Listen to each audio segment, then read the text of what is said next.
Yes, people, what's going on? Mckola here. Stretford, Paddock. Listen to this. Listen. Manchester United 9. Southampton 0. Can you believe it's happened to them again? And we've done it again. It's like Ipswich in what? 1995, was it? Incredible stuff from Manchester United here today at Old Trafford. And you know what? It was a victory that we really, really needed. And today, coming into this game, I was so worried. Southampton, they're a very good side. Hasenhutl's got a team playing well. You know, they know how to score goals. They know how to defend. They're well organised. But in the first couple of minutes, a horrible challenge from one of their players on Scotty McTominay leads to a red card. It was the right decision by the referee. I don't think the player meant any harm to Scott McTominay. I think early on in the game, first couple of minutes, he's probably looking in his first Premier League start to just let people know he's there, and he does it, and it's a horrible, horrible challenge, a sickener, and it's a deserved red card. But I don't think he meant to do Scott McTominay.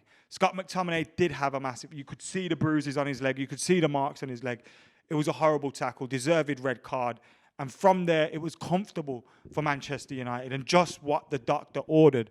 But we still had a job to do. This is a very, very good Southampton side, albeit with lots of injuries. They came into this game with like 12 first-team players today.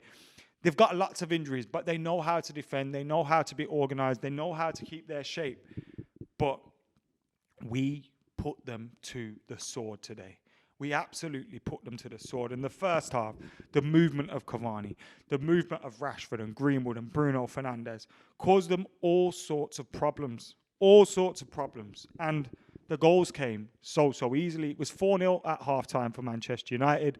Marcus Rashford getting on the score sheet. Edinson Cavani getting on the score sheet. There was an own goal in there as well. But it was Aaron Wan-Bissaka who opened the scoring for us, could you believe it? Normally, we see Aaron Wan-Bissaka in a defensive position, falling asleep, and someone sneaking in on the back post to him. But he did it to Southampton today. Probably learning from his own mistakes, thinking defenders hate when you creep him on the back post. That's exactly what he did, which we should get more of from our fullbacks. Because whoever plays on the left or the right, if it's Rashford, you know, today when they went down to 10 men, he really did keep his shape, which left a lot of space for Cavani to use. But occasionally, Rashford will tuck in, Greenwood will tuck in, and that will leave the spaces for crosses to come on the back post. And Wan-Bissaka and Shaw need to make more of them. And Wan-Bissaka did that today, getting onto Luke Shaw's cross, his fullback partner, to get the goal and set us underway. Then Rashford gets a goal, having been set up by Mason Greenwood. There's an own goal in there.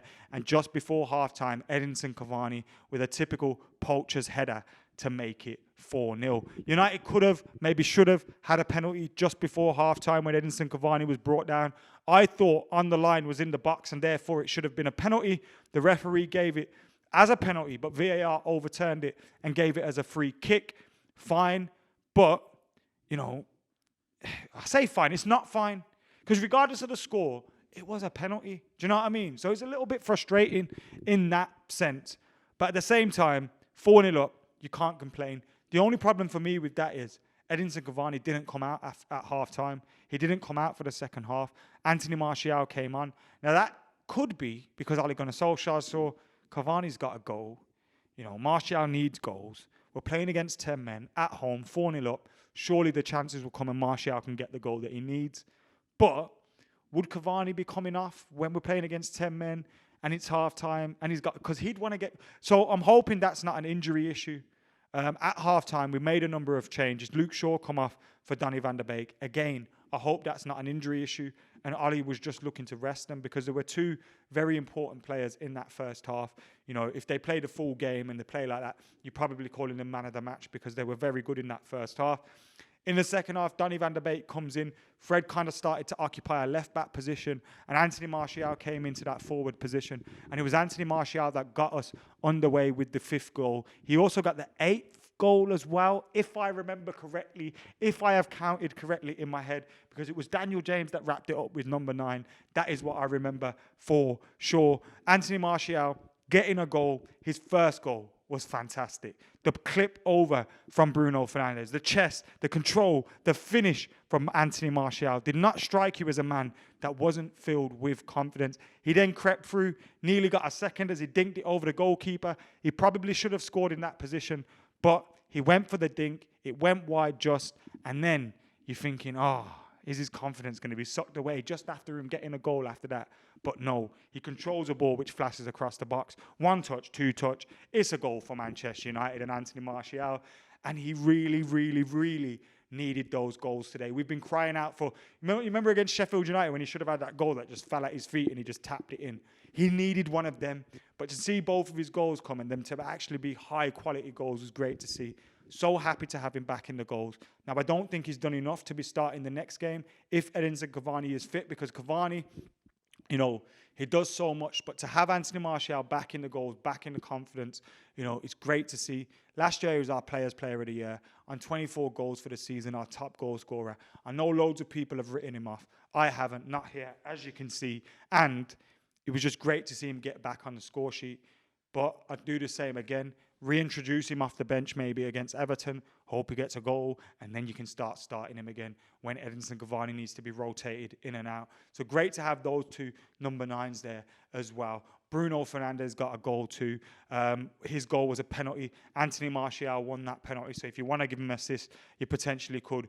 But Bruno Fernandes with a goal and 2 assists today. He just keeps delivering goal contributions, doesn't he? He absolutely shits them, does Bruno Fernandes. And I think that is all the description of the goals that I can remember right now.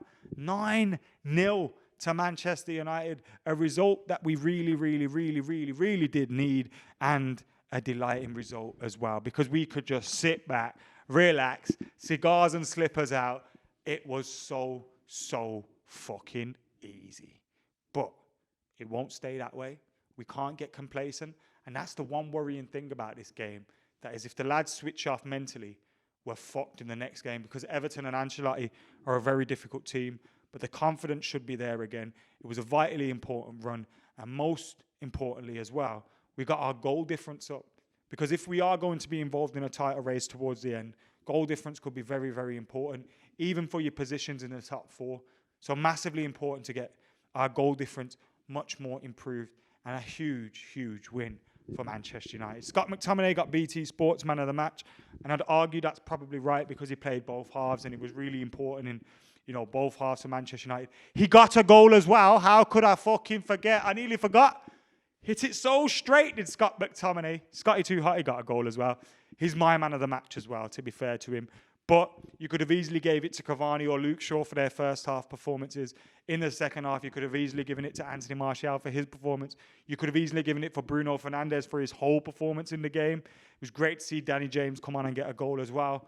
But Scott McTominay, deserved man of the match. And to think, before the game started, I was surprised he was even in the starting lineup. Shows you what I know, hey? Anyway, get your thoughts in the comments below. Make sure you like and comment and share and subscribe. Stretfordpaddock.bigcartel.com if you want to check out the teas. And for now, I've been Mckola. 21 is coming.